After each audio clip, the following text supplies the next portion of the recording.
প্রিয় দর্শক, আপনি নিশ্চয়ই বাংলাদেশের জঙ্গিবাদ সম্পর্কে অবগত এবং জঙ্গিদের উপদ্রব সম্পর্কে সচেতন।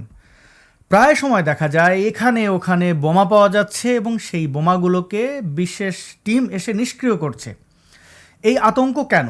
জাতিসংঘ বলছে বাংলাদেশে আল কায়দার সেল প্রতিষ্ঠার চেষ্টা, এবং এই বিষয়ে জাতিসংঘ ব্যাপক উদ্বিগ্ন, তারা উদ্বেগ প্রকাশ করেছে। বাংলাদেশে দায়িত্বরত যারা রয়েছে স্বরাষ্ট্র মন্ত্রণালয় অর্থাৎ তারেক জিয়ার সরকার এটিকে গোপন করার চেষ্টা করছে। অপরদিকে মব সরকার অর্থাৎ ইউনূস ক্ষমতা দখলের পর অর্থাৎ জুলাই আগস্ট পরবর্তী সময় আমরা দেখলাম জেলখানা ভেঙে ব্যাপক জঙ্গি বাইরে বের হয়ে এসেছে, পালিয়ে গেছে, এবং যারা জেল ভেঙে বের হতে পারেনি অর্থাৎ নরসিংদী ছাড়া অন্যান্য জেলগুলোতে, সেগুলোকে ইউনূস সরকার জামিনে মুক্ত করার ব্যবস্থা করে দিয়েছে। জঙ্গিদেরকে কাদের প্রয়োজন তা নিশ্চয়ই আমরা জানি। এবার চলুন আমরা কারা কর্তৃপক্ষ কি বলছে সেটি একটু শুনে দেখি। বিভিন্ন জঙ্গি সংগঠনের যেগুলো আমাদের লিস্টে, মানে যেগুলো বিভিন্ন জঙ্গি সংশ্লিষ্টর কারণে কারাগারে আটক ছিলেন, 9 জন বন্দী পালিয়ে গিয়েছিলেন, তার মধ্যে 6 জন ইতিমধ্যে গ্রেপ্তার হয়েছেন এবং বাকি 3 জন পলাতক রয়েছেন। আপনারা সবাই অবগত আছেন প্রায় 2200-এর অধিক বন্দী পালিয়ে গিয়েছিল। এই মুহূর্তে আমাদের সংখ্যাটা যদি বলে 600-র কিছু অধিক বন্দী এখনো পলাতক রয়েছে। তার মধ্যে 600-র মধ্যে আমরা 166 জনের আইডেন্টিটি, ওই সময় জানেন আপনার নরসিংদীতে পুরো ভস্মীভূত করার কারণে আমাদের সার্ভার এবং ডাটা ইয়ে করার কারণে 166 জনের আইডেন্টিটি আমরা আসলে রিসিভ করতে পারি, যারা ময়মনসিংহ নরসিংদী থেকে পালিয়ে গিয়েছিল। এর মধ্যে আপনি যেটা বললেন যে আমরাও একটু চিন্তিত যে এরকম যদি সাম্প্রতিক যে ঘটনাগুলো ঘটছে এটার সাথে তাদের কোনো কানেকশন আছে কিনা। বিভিন্ন জঙ্গি সংগঠনের যেগুলো আমাদের লিস্টে, মানে যেগুলো বিভিন্ন জঙ্গি সংশ্লিষ্টর কারণে কারাগারে আটক ছিলেন, 9 জন বন্দী পালিয়ে গিয়েছিলেন, তার মধ্যে 6 জন ইতিমধ্যে গ্রেপ্তার হয়েছেন এবং বাকি 3 জন পলাতক রয়েছেন। যে এর মধ্যে 6 জন গ্রেপ্তার হয়েছিলেন, তার মধ্যে একজন আবার জামিনে বেরিয়ে গিয়েছিলেন এবং অতি সম্প্রতি তাকে আবার এই বোমাবাজির সাথে সংশ্লিষ্টর কারণে গ্রেপ্তার করা হয়েছে। চরম এই সত্য কথাগুলো বলার অপরাধে তাকে প্রত্যাহার করে নেওয়া হলো। দেখতে পাচ্ছেন কারা মহাপরিদর্শককে প্রত্যাহার করে সেনাবাহিনীতে ফিরিয়ে নিল সরকার। সরকার কেন ভয় পায় তা নিশ্চয়ই আমরা জানি। আমরা যদি বাংলাদেশ প্রতিদিনের এই খবরটির কিছু অংশ পড়ি, এটির শিরোনাম হচ্ছে 2 জঙ্গিসহ জেল পালানো 690 বন্দী এখনও পলাতক, কারা মহাপরিদর্শক। জুলাই গণঅভ্যুত্থানের সময় বিভিন্ন কারাগার থেকে পালিয়ে যাওয়া 2247 জনের মধ্যে 690 জন বন্দী এখনও পলাতক রয়েছে বলে জানিয়েছেন কারা মহাপরিদর্শক সৈয়দ মোহাম্মদ মোতাহার হোসেন, এবং সৈয়দ মোহাম্মদ মোতাহার হোসেনকে পুরস্কৃত করা হয়েছে সেনাবাহিনীতে ফিরিয়ে নেওয়ার মাধ্যমে। কথা হচ্ছে কারা জঙ্গিদেরকে ছেড়েছিল? মব ইউনূস সরকার। কেন ছেড়েছিল? কারণ তাদের জঙ্গিদেরকে প্রয়োজন ছিল। এই ইউনূস সরকার কিভাবে ধানমন্ডির 32 নম্বর ভাঙিয়েছে তা আপনারা জানেন, কিভাবে সারা বাংলাদেশে মুক্তিযুদ্ধের স্মৃতিচিহ্ন ধ্বংস করেছে তা আপনারা জানেন, কিভাবে মুক্তিযোদ্ধাদেরকে ধরে লাঞ্ছিত করা হয়েছে, অপমানিত করা হয়েছে, কোথাও কোথাও হত্যাও করা হয়েছে।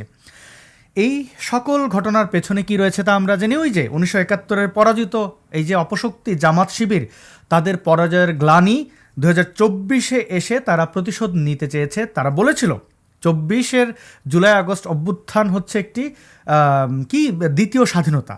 তারা বাংলাদেশকে নাকি স্বাধীন করেছে, এবং পাকিস্তানের সাথে যে পিরিতি এবং জঙ্গিদেরকে মাঠে ময়দানে ছেড়ে দেওয়ার ফলাফল কি তা তো আমরা জানি। বিভিন্ন জায়গায় বোমা পড়ছে, বোমা হামলা হচ্ছে, এবং এই নিয়ে কিন্তু আন্তর্জাতিক সংবাদ মাধ্যমগুলো বেশ চিন্তিত। আইসিস, আল কায়দা, তারপরে তালিবান সহ হামাস সহ অনেক জঙ্গিদের উপস্থিতি বাংলাদেশে টের পাওয়া যাচ্ছে। শুধু এটা কাগজে জঙ্গি নয়, তাদের কার্যক্রম অর্থাৎ বোমা হামলা, হুমকি ধমকি তা তো দেখতেই পাচ্ছেন। সবচেয়ে ভালো যে উদাহরণগুলো দেখতে পাচ্ছেন, বাংলাদেশে এখন গান বাজনা প্রায় বন্ধ। গান বাজনাকে ইমান আকিদার বিরুদ্ধে দাঁড় করিয়ে যে গোষ্ঠীটি এতদিন ধরে মব চালিয়ে এসেছিল, সেই মব কিন্তু এখন স্বয়ং পুলিশের ভেতরে ঢুকেছে, পুলিশ লাইন্সে। আপনারা জানেন কিশোরগঞ্জের এই ঘটনা। স্বয়ং পুলিশ সাংস্কৃতিক অনুষ্ঠান করতে পারছে না।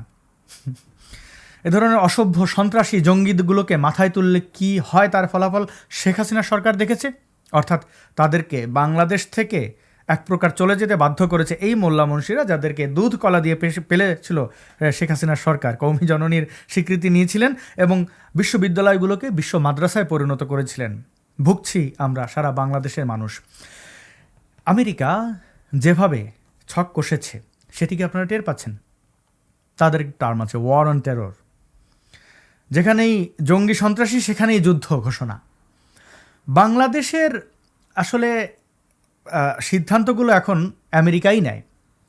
ইউনূস সরকার যে গোপন চুক্তি করে গেছিল ক্ষমতা ছাড়ার ঠিক একদিন আগে, সেটার বাস্তবতা এখন দেখতে পাচ্ছেন। মানে কি ঘটেছে? এখন বাংলাদেশে বিদ্যুৎ নাই, তেল নাই, গ্যাস নাই। কেন নাই? কারণ ওই গোপন চুক্তিতে আছে বাংলাদেশ অন্য কারোর কাছ থেকে কী কী কিনতে পারবে আর কী কিনতে পারবে না। অধিক দামে গম কেনা হচ্ছে আমেরিকার কাছ থেকে, এলএনজি কেনা হচ্ছে আমেরিকার কাছ থেকে। কোথায় আটলান্টিক আর কোথায় ভারত সাগর, কোথায় বঙ্গোপসাগর? এত দূর থেকে চড়া দামে কিনতে হবে কারণ ইউনুস দেশটাকে আমেরিকার কাছে বিক্রি করে গেছে। শুধু কি তাই? শুধু ইউনুস না, বিএনপি, জামাত, তারাও তো এই গোপন চুক্তি সম্পর্কে জানতো। আমেরিকা তো তাদের কাছ থেকে অনুমতি নিয়েই এই কাজটি করেছে। বিএনপি, জামায়াত বা কারোর কি সাহস আছে এই চুক্তির বাইরে যাওয়ার? না, নেই। এখন বাকি রয়েছে আমাদের এই দেশটাকে আমেরিকার ব্যাটল গ্রাউন্ড বানানো। এই যে জঙ্গির উত্থান, জঙ্গিগুলো তো বোঝে না তারা কি কি কায়েম করতে চায়, খেলাফত কায়েম করতে চায়। এই বাংলাদেশ থেকে সকল হিন্দুদেরকে বের করে দেবে, সকল বাউলদেরকে বের করে দেবে। মাজারপন্থী তারা বলে, বস্তুত মাজারে যারা যায় তারা মুসলমান না, মাজার পূজারি বলা হয়। তো সেই মাজার পূজারীদেরকে বের করে দেবে, আহমদীয় সম্প্রদায়কে কাদিয়ানি কাফের ঘোষণা করে তাদেরকে বের করে দেবে। শুধু থাকবে মুসলমান। সেই মুসলমানদের মধ্যে আসলে কে মুসলমান আর কে না সেটা জামাতের সাথে হেফাজতের মারামারি, হেফাজতের সাথে চরমনাইয়ের মারামারি, চরমনাইয়ের সাথে আরও অন্যান্য সুন্নি অনেক পন্থী আছে, এদের মারামারি। 100-র উপরে দল আছে বাংলাদেশে ইসলামপন্থীদের। তো তাদের মারামারির পরে যে জিতবে সেই বলবে এটাই আসল ইসলাম। তো সেই মারামারি দেখার জন্য কি আমরা এই বাংলাদেশে জন্মেছি? বা এই বাংলাদেশটা কি শুধুই তাদের? না, শুধুই তাদের নয়, কিন্তু কি করার, আমরা আসলে তো সব তাকিয়ে তাকিয়ে দেখছি। বাংলাদেশ এখন প্রায় ধ্বংসের পর্যায়ে। অসংখ্য সার কারখানা বন্ধ হয়ে যাচ্ছে বিদ্যুৎ গ্যাসের অভাবে। সাধারণ মানুষ ভুক্তভোগী হচ্ছেন। সিএনজি অটোরিকশা এগুলো চলতে পারছে না, ব্যাটারি চালিত রিক্সা চলতে পারছে না। এই বাস্তবতার মধ্যেও কিন্তু আমরা এখনও এই ভারতে কি হইল রে, ইসরায়েলে কি হইল রে, রাশিয়া কি হইল রে, এই চিন্তায় ব্যস্ত। আমেরিকা আমাদের এইভাবে সব কিছু দখল করে নিয়ে গেল, আমরা একজনও কি প্রতিবাদ করেছি? মনে তো হয় না। কোনো আন্দোলন আমেরিকান অ্যাম্বাসির সামনে 10 জন গিয়ে দাঁড়িয়েছে? আমাদের অভ্যন্তরীণ যে স্তম্ভগুলো ছিল, অর্থাৎ মহান মুক্তিযুদ্ধ, বঙ্গবন্ধু শেখ মুজিবুর রহমান, স্বাধীনতা, সার্বভৌমত্ব, সব জায়গায় আঘাত করেছিল যেন এই যে গোলামির চুক্তি যেটাকে বলা হয়, আমেরিকা যেন বাংলাদেশে গোলাম হয়। তারা আমাদেরকে জিজ্ঞেস করে বাংলাদেশ কোথায় কি কিনেছে, সেই হিসাব তাদেরকে দিতে হবে। আমরা কি আমেরিকার কাছ থেকে হিসাব চাওয়ার সাহস রাখি না। অর্থাৎ প্রতিবেশীর সাথে বিদ্বেষ ছড়িয়ে, ঘৃণা ছড়িয়ে, বয়কট ভারতীয় পণ্য, কত কিছু করে আমাদেরকে আসলে কোন পথে নিয়ে যাচ্ছে সেই বিষয়ে আমরা যদি সতর্ক না হই, তাহলে কারা মহাপরিদর্শকের যে কথাগুলো শুনলেন, জঙ্গিরা এখন বাইরে এবং তারা জঙ্গিবাদ ছড়াবে এবং আমেরিকা এসে বলবে যে না, আমরা এটা ঠিকঠাক করে দিচ্ছি, এই দেশে হামাস, আল কায়দা আছে, এদেরকে নির্মূল করতে হবে, সামরিক হামলা চালাতে হবে। আমার এই সবুজ শ্যামল মাতৃভূমি যেন কোনো যুদ্ধক্ষেত্রে পরিণত না হয়, আমাদের এই দেশটা যেন গাজায় পরিণত না হয়, পাকিস্তানে পরিণত না হয়, আফগানিস্তানে পরিণত না হয়।